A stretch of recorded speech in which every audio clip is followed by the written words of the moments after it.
এবারের কোটা সংস্কার আন্দোলনে একেবারে প্রথম দিকে নিহত হন সফল ফ্রিল্যান্সার মীর মাহফুজুর রহমান মুগ্ধ।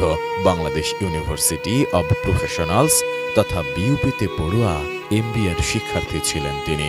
খুলনা বিশ্ববিদ্যালয় থেকে গণিতে স্নাতক শেষে উচ্চতর শিক্ষা গ্রহণের পাশাপাশি ফ্রিল্যান্সিং করতেন তিনি। সোশ্যাল মিডিয়ায় পরিচিত ছিলেন মীর মুগ্ধ নামে।